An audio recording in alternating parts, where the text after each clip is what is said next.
Well, hello everybody. My name is Dean, and we're back. Real quick rip today because I needed to get this gentleman on because he's being proven to be a bit of a soothsayer. For decades, he's been the gold standard for polling in Canada. From EKOS Research, please welcome back to the program, Mr. Frank Graves. Frank, good to see you. Nice to see you, dude. How are you? How's your back? Tire tracks on your back? Good. The tire tracks are healing, so I'm going to be all right. Yeah. I'm not sure I'm a soothsayer. I think maybe I'm more Cassandra, who was gifted with prophecy, but also the curse that nobody believed. So I don't want to get into Greek tragedies, but let's carry on.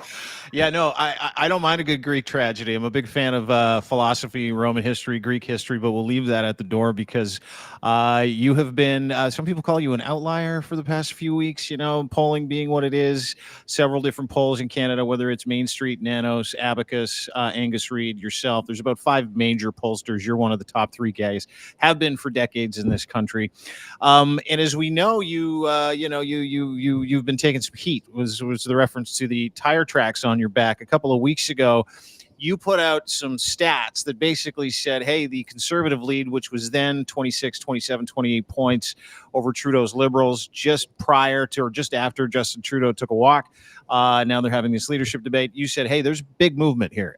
So you put out a couple of polls that had really conservative support cratering down from 25 to like 18, 19, 20. And then you put out a couple more polls that had that number at nil. It had them basically in a dead heat. We'll get to the other polls in a minute, but I have never seen anybody that does what you do take the heat that you took for putting out your analytical mathematical work in my life. Well, me too. And I have. It's interesting. It's a little thought experiment. In September 2023, we also came up with an outlier poll. At that time, we were quite a bit outside the band of all the other moving averages, and we had a poll which showed Mr. Poilievre opening up a 22-point lead. I think the moving average at that point was 16 or 15. So you know what? I don't recall at that time, I had some critical comments of what are you doing? That doesn't look right. You know what? The other numbers came along and lined up with ours pretty quickly. But I never had this torrent of hate mail and questioning my ethics and many other aspects of character. So it's kind of interesting that this one produced this sort of frenzied response. I also had a poll that came out only a little over a month ago, showing that the Liberals were at a modern historical nadir at 19 points. Crickets chirping, nobody cared. But this particular one really set off, fireworks. Yeah, nice of you to say fireworks. And we'll get to some of those fireworks. This is the average that you put out in question, January 29th, approximately a month ago, following Friedland's dramatic exit from Liberal cabinet. Conservatives opened up a seemingly insurmountable 25-point lead. Since then, the entire complexion of what appeared to be an inevitable Conservative majority has changed. The massive lead is virtually evaporated. That was 25 points. In this poll, you had Liberals at 32.7.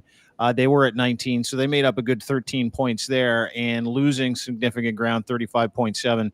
That was Conservative. Now, not just that didn't just piss people off, but this other little poll, federal vote intention, which seemingly started to come together again. Different graph, but you've got it dated. That went from a 25-point lead to now what appears to be a 3-point lead. This was met, to your point, what you're talking about, with incredulity, if you will. And it wasn't just, the average hillbilly out there that was like, your poll doesn't support my guy, so F you. Tell me about that experience, if you can. Well, look, I saw these movements occurring. At this stage, we are assembling data. We run a number of services for clients during elections, and we build data in advance of that. So I've actually been doing large samples pretty well every night for the past few months. And I look at them every night, and for the most part, there wasn't a whole lot of stuff going on. I started seeing some movements after the pyrotechnic exit of Freeland. We saw the lead expand up to about a 25-point lead. Liberals going down to 19. By the way, the NDP were at 18. Nobody's really talking about, but they're at 12 now. And that tie that they had at that time, when he was talking about bringing the government down, still is. Yeah. that it's expanded to 20 points. Those numbers, the NDP would be in trouble even getting official party status. So that's another story we should talk about at some point as well. Sure. But then I saw them start to go back after Mr. Trudeau announced his impending resignation, kind of a pattern of some of the voters. A lot of voters had switched over to the Conservatives because they were, had antipathy to Mr. Trudeau, or they wanted a regime change. And some of those started coming back, but that modest return accelerated dramatically about a couple of weeks ago. When I looked at the numbers as I'm reading them at 3 a.m, which is unhealthy, and my eyes bug out. The leads dropped to 10 points. And I look at them the next night, and it's 10 points still. And I look at the next night, and this continues, and by the end of the week, it's dropped to 7 points. And I'm looking at them as carefully as I can. The patterns seem intuitively plausible. It's returning voters who had left both the Liberals and the NDP. It's focused in women. It's a real focus in the university educated. It's a focus in self-defined middle-class voters. And the thing which we added to the diagnostic was we saw this sharp rise in attachment to country, which had been moribund and declining almost every year for the last 10 years. All of a sudden it bumps up, and more so than even of those demographic factors I talked about. It seemed that this was the principal engine driving this dramatic movement by the Liberals. Those who were worried about the sovereignty of the country, our identity, as they watched the spectacle of the cavalcade of announcements emerging from the Mr. Trump, President Trump, rather. And, we just did ask the new question is this something that you thought is, much more negative than what you expected, about what you were expecting, or more positive? And I don't think anybody was expecting it was going to be, like Hosanna, Mr. Trump's back in office. That's going to be great. He's not very popular in Canada. But no, the numbers are overwhelming. No, it's a bloody disaster. And people were worried, talk about annexation, talk about tariffs, let alone the other kinds of announcements of who's going to be running public health and stuff like this. It really did produce a pretty dramatic backlash. And so far, Canadians are saying they're putting the ones who are most concerned about national identity and sovereignty and tariffs, so forth, they've moved to the Liberals. We'll see whether that's permanent or not. I have no idea. But right now, it's really clear what's driving this. Yeah, it's interesting too, because trends within a trend, right? The trend of the pro-liberal crowd coming back out, them getting those points back. What drives that trend? And I kind of want to dig into that real quick, because your research hasn't just been panned. I mean, you've been accosted verbally and assaulted verbally, threatened verbally because of this work. But everybody's coming towards your trend, right? This is 338. They put one out. Mainstream, Leger, Nanos. Everybody is moving towards Abacus. Everybody's moving towards the trend, which is your trend, which is the one you started saying, hey, there's this big swing, and I want to get to the trend within that trend. To your point, and I had an interview with a guy named Pete Dominic. He's a podcaster in the States the other day. He's like, did Trump unite the country? And I'm like, man, you know what? I'm talking to a researcher over the next couple of days. He's one of Canada's best, and I'll get that number, like an analytical number. I know the feeling. The feeling was I had people retweeting me that hated my guts for years, right? I had people going, yay, Canada, who traditionally would call me all kinds of names and chase me down and try and get into my DMs. But that's just a feeling. That's not analytics. What is the analytical trend that you saw when it came to national unity? Was it simply Trump, hey, we're watching him just treat that country like a doorstop? Or, hey, our sovereignty is more important to us than our identity as a human being or whatever culture we're part of in this country? Well, for the vast majority of Canadians, and I have a number of analytics that point all in the same direction, the anxiety about, is this our country under sort of attack? Are we in danger of losing the kind of country that we forgot how much we valued? But on other indicators I've got that I'm looking at right now, are you changing your purchasing or your travel decisions? There's only 20% of Canadians say I'm not making major changes because of this. So it's not just attitudinal. There's behavioral. Really? Canadians are walking the talk. And when I ask them, do you think we should approach this very, really carefully and be more compliant? Because, this guy could be a bit dangerous. Or do you think we should be more forceful? Overwhelming case, we should be more forceful, trying to accommodate this and play the kind of obsequious sycophant isn't going to work anyway. And really, we don't want to do it. We're kind of got our ire up, and we're kind of concerned about the announcements. They're crazy. And we think we should like hunker down and do what it takes to kind of preserve our country and our economic sovereignty, our cultural sovereignty, all those sorts of things. Now, I do want to point out that this is not a universal view. It is a very strong majority view, and it's the one which has been moving things. But Canada has its own northern populace, which resemble, in many respects, the people who are the core of Mr. Trump's vote, President Trump's vote. They demonstrate extremely high levels of institutional mistrust, extremely high levels of disinformation. 52% of Trump voters thought, for example, that Haitians were abducting their cats and dogs and eating them, which sounds almost comical, but that's an emotionally engaging belief. I better get out there and vote because they're going to eat Muffy. Yeah. But any Republican with a pet was like, "Oof, that sounds true." Anyway, so yeah, there's all kinds of analytics, all pointing in the same direction. Mm-hmm. Those analytics, you talk about the numbers that came back towards the Liberals over the past like 4 weeks, and literally everybody is reporting it. Everybody's also playing follow the leader right now. You're the leader in the clubhouse, saying "I told you so," even though you're too kind and judicious to say that. But where are those numbers coming from? Are they coming from disaffected Liberals who went over the Conservatives? Or are they coming from people who just weren't weighing in before? Like who are the people that have moved away from Poilievre, and what is their mindset according to the analytics and the data you have? The principal movement is a month ago when the Liberals hit 19%, only 45% of Canadians who voted in the last election say they were sticking with the Liberals. In other words, they'd all gone elsewhere. And the major place they'd gone is to the Conservatives, almost about 30% of them. There was also a sizable number of NDP had gone to the Conservatives, which is not a typical pattern, but it was working class who found the narrative of Mr. Poilievre appealing about how things were broken and how elites were breaking everything. Those movements were the key ones. The other really dramatic one, actually even more dramatic, was women. If there was an election held tomorrow, the Liberals would probably win a majority if only women were voting. And by corollary, the reverse is true. And that interacts with generations. So younger women are looking very much different than younger men. Younger men remain still a pretty strong bailiwick for Mr. Poilievre, although even some of that's eroded.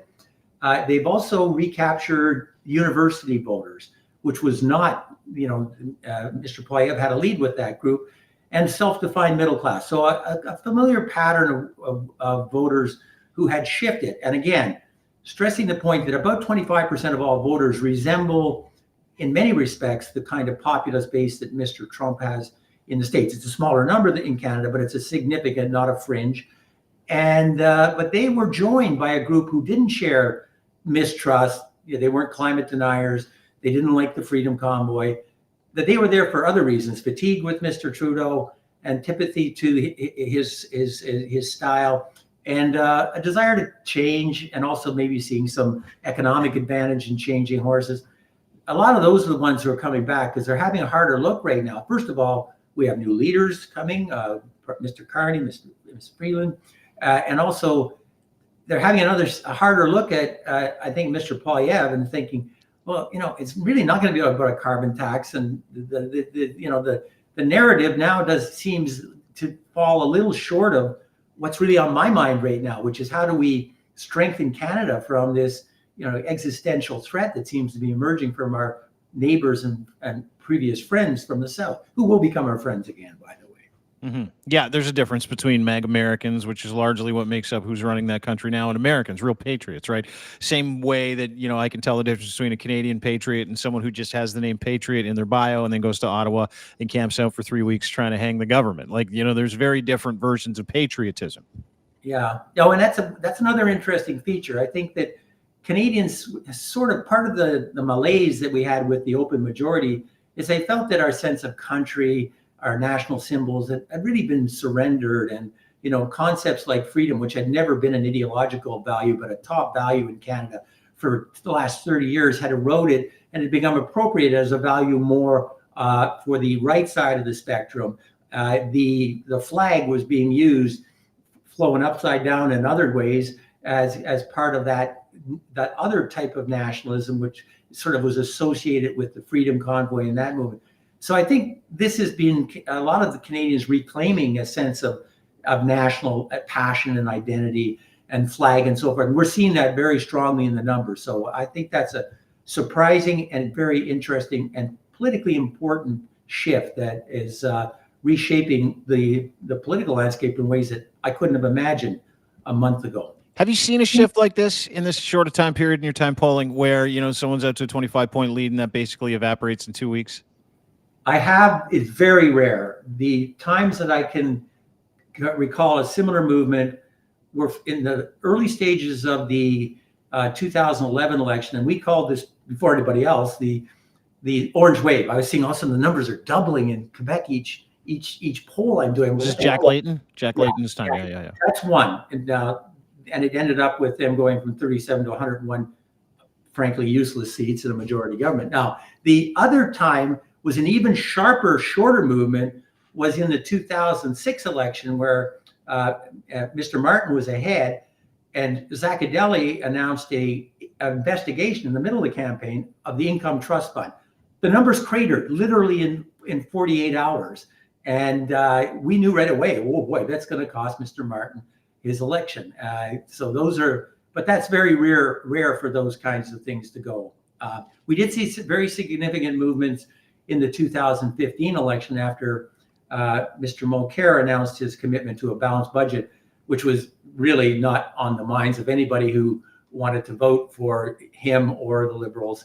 It made himself possibly somewhat less objectionable to a group of voters which wouldn't consider voting for them. And it really went from him having a nice, clear lead to, I think, seeing his position reversed with Mr. Trudeau. There's other factors went on as well. So those are some other examples, but they're pretty rare. And they mostly come in the heat of a campaign. I've never seen one in a pre-campaign period of this magnitude. That's fascinating. You've been at this for decades, dude, which is awesome to see, right? Like, I mean, and I love the fact that we're kind of out of neutral, but I also love the fact there's an adult in the room. And I want to ask you, analytically, having Mark Carney involved, and I believe the latest polling numbers had him at, Canada 40% favored him over everybody else from Freeland to Poilievre to lead the charge for Canada against the Trump administration. Is it just the perfect storm with, Trudeau fatigue being at an all-time high and the disinformation that's been fed into the ecosystem about him, plus Mark Carney being as qualified as he is to run government, knowing his background, his history, and his CV, plus the threats and what we see going on in the United States? Are those kind of the three main pillars of why this swing has taken place? Yeah, I would say they are. I don't have the data like others on Mr. Carney, but I'm not at all surprised by what I'm seeing in some of the new polling. I think he's exceeded expectations. He's not this stiff technocrat that many were expecting. So that's a factor. But I would add a fourth, and Mr. Poilievre may well recover from this, but he has failed to pivot to deal with these new challenges. And that's partly because of the nature of his constituency and being caught between a premier in Alberta who's taking the more compliant approach and one in Ontario who's taking the more Captain Canada approach. But I think it's caused some consternation about how do I kind of cope with what is a fundamentally different type of ballot question and salient issue. And also, I think he's dealing with some of the internal contradictions in his own constituency. But I think that's also part of the four factors that seem to be at work right now. Yeah, it's like when you take something real and you put it next to something fake, and you can tell the difference between fake and real, right? Like it's sort of that's how I look at Mark Carney versus Pierre Poilievre. You're being much nicer than I am because you're a professional. I, however, am not, so I don't have to do that.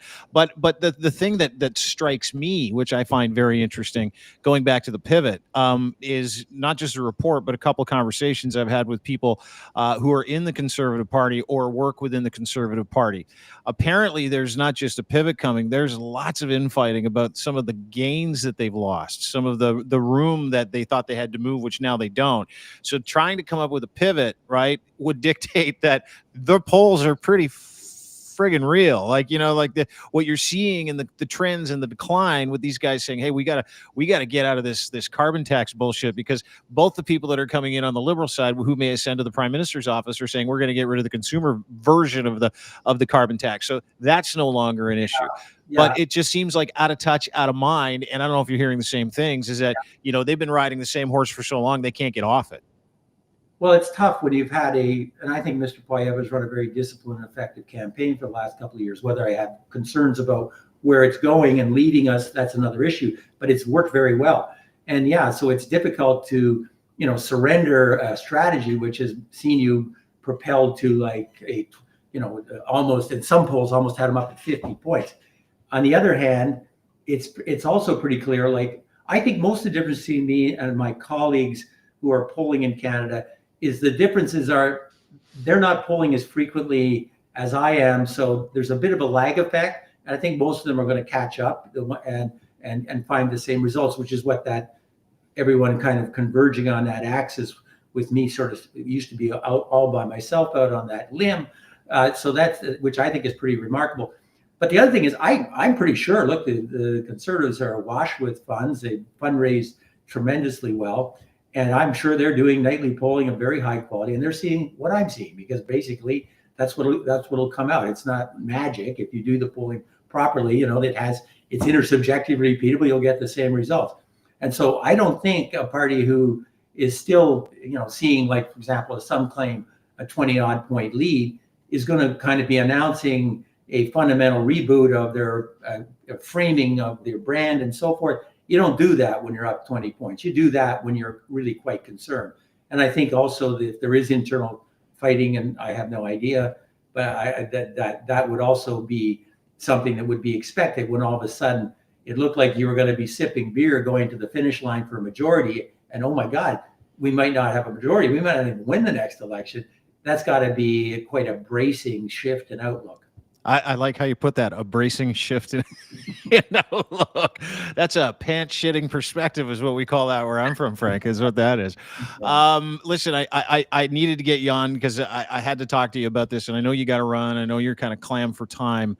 But do you expect this trend to continue? Do you have some research out there that you're using to kind of reinforce, where we're going? And I know you're doing research nightly. I know you wake up at 3 a.m. in a cold sweat like I do, and you get your glasses on, you check the numbers, and you're like, okay, is this real? Like, I know you're doing that, but what are you doing now? Like, what is EKOS up to in terms of trying to not justify your work, but at the same time continue to get an accurate picture of how people are feeling in what is one of the biggest shifts in Canadian political history, thanks to Donald Trump? Yeah, well, we're not doing the nightly. We're doing other types of polling, more diagnostic, in-depth polling using our probit probability panel. Mm-hmm. We're doing a lot of work in Ontario right now in the election for some actual paying clients. So that's kind of occupying some of our capacity. Yeah, we'll see. That looks like it's going to turn out pretty well for Mr. Ford, although it's not a done deal by any means. But I also think that probably augurs well for the Liberals, because there is a factor where Ontario voters would prefer to kind of have different types of party in Queen's Park and at Parliament Hill. So we'll see. But nonetheless, no, we are doing diagnostic work that's really interesting right now. So we'll be updating this, some of it for our internal clients, but some of it we'll be putting out for public consumption as well.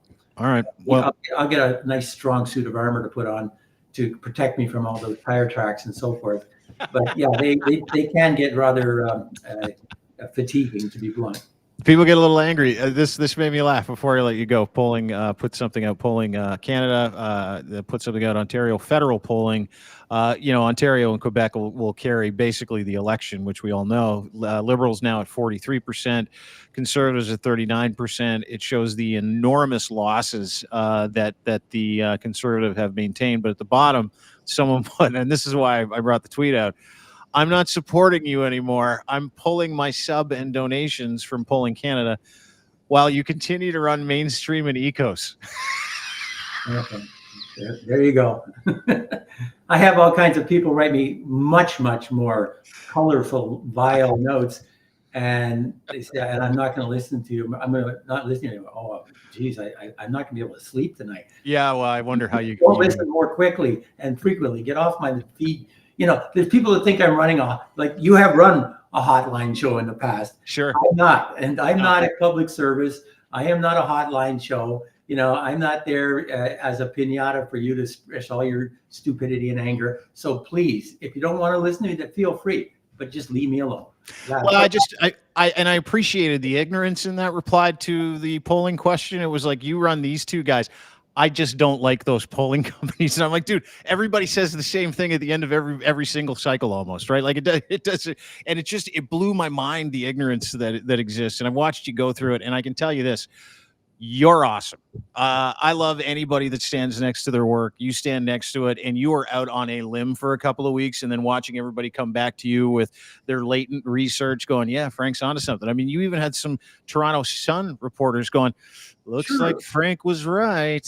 I like Laurie. He's good. He's a straight shooter. You know, I mean, we don't agree on all the same things, but I retweeted his tweet. Thank you, Laurie, because Laurie is someone who understands, like, there's evidence, and then there's like, it used to be we could have our own opinions, but we couldn't have our own facts. But we live in an era of epistemic crisis where people think they have their own personal facts, and that's a big problem. Mm-hmm. But no, that's you know, there are definitely people across the spectrum that, you know, I admire and who treat people fairly. You know, that's. That's because you deserve it, dude. You're right again. I mean, I've asked people to apologize to you now for a week, so I'm going to keep doing that. Bother. Just stop with the contumely. Frank Graves, CEO of EKOS Research, brother. Thank you so much for doing this. Really appreciate your expertise. Great work. Great work. We'll talk to you soon. Thank you. All right, take care. There's Frank Graves, EKOS Research. One of the truly good guys. Always is kind with his time. Always. That's how you know a good person from a bad person. You're like, hey, can I have a minute of your time? Absolutely. How's Thursday at 2? Thursday at 2 is great. What about Friday at 2? Friday at 2 is even perfect. And then he shows up and gives you his time. But more importantly, he doesn't just go through his time. He's meticulous about critically giving you his time, as you could hear there, right? Decades, gold standard of polling. Puts out a poll. It says, looks like liberals are on the comeback trail. Looks like the conservatives are losing ground. F you, bleep, bleep. I'm gonna, you're, that's what he goes through on a daily basis. And that's math. That's science. Everybody's like, I don't like your math. I don't like how you do math. You're my least favorite science math guy, analytics guy on the planet because I don't like what your research said about my guy. That's the time we live in. Right? I think it's hilarious. You people are funny. Like, seriously funny. Especially people like, what's that guy's name again? Gronk 9797. I'm not supporting you anymore. I'm pulling my sub and donations while you continue to run mainstream and EKOS Research. Both two incredibly venerable polling companies. Do polling companies get paid? Yes, they get paid to do research. Do they get paid to put out fake research? They do not. They do not. None of them do. Do they get paid to put out research for clients to help justify clients do certain things with their business or pivot or have public opinion? Some do. Frank does not. That much I know. Despite his political leanings and his political convictions, which are progressive in nature, conservative and progressive. Guy's like an out-and-out entrepreneur. I'm sure, like everybody else, he doesn't like paying taxes. I'm sure he, like everybody else, is just as critical of government. Doesn't matter who the government is. But every single pollster, whether it be Main Street, Fournier at 338, Nick Nanos, hell, Angus Reid. Angus had a bit of a brain fart last year, but they're all human. You don't expect these guys not to be human when they're doing their jobs or have an opinion when they're doing their jobs. He doesn't tweet his opinion from the EKOS site. He tweets his opinion on his own personal Twitter account. As did Angus Reid. That didn't go great because he put out a fake video, but whatever. We all get caught up. We're all human. I said that about Mr. Reid. I say that about everybody. But you can't argue with science, kids. And if you do, you know what that means? You're a fucking moron. Have a great day. Really appreciate you spending some time with us and Frank today. Don't forget, you can get everything we do at Crier Media. Go to crier.co for more details. Not only can you go to Crier Media to get what we do, Dean Blundell Show on YouTube. You can watch this live. You can see Frank's beautiful face. You can get everything we do, audio versions of the podcast, Apple, Spotify, Dean Blundell Show. Rate and subscribe. That'd be lovely if you could. And as always, brought to you by our friends at Field Trip Health. Ketamine therapy, depression and anxiety, PTSD, pain management. A lot of people have major issues from trauma that they've suffered from their entire lives. That trauma builds up like calluses, and pretty soon you need to pull some of that calluses back or file it off, and you have no idea how to do it. It has never been more effective to get therapy than to get psychedelic assisted therapy. Fieldtriphealth.ca, pioneers in the space here in Canada. They've got locations across the country. In Ontario, they've got several: Toronto, Ottawa, Hamilton, Kitchener, Thunder Bay, Sault Ste. Marie. Montreal, Quebec has a location. Vancouver, Regina, Saskatchewan. Now groundbreaking at-home ketamine therapy as well. They've got a program in any of those provinces where if you're in your house and you can't make it to a clinic, they're going to send you the medicine, they're going to send you the therapist, and that therapist is going to make sure that you have an incredible therapeutic experience, psychedelic experience. What happens when you do psychedelics, specifically ketamine, it moves you out of that default mode network, right? It takes you out of that negative thought process where you're continually litigating your life, telling yourself not to do stuff, fighting against your own brain, because your brain is just this cognitive collective colander of all the experiences you've had in your life. And to be able to think outside of that and help yourself through therapy, there's nothing better than psychedelics. 80% response rate for people that are on ketamine assisted therapy in Canada. 8 sessions, 16 hours, medically supervised. Absolutely beautiful surroundings. You get to sit in a zero-G chair. You put the blinders on. You get the headphones. You take a little ketamine, and then you do your therapy. You do the deep work. And the reason why you do the deep work is because unwrapping trauma is not a drug's responsibility. There are no SSRIs that can help you deal with trauma. There is no psychedelic that can help you deal with trauma. There is, however, a combination, and that is psychedelic-assisted therapy, in this case, ketamine-assisted therapy, as well as the psychotherapy portion, talk therapy, doing the work. You're never going to get anywhere unless you do the work.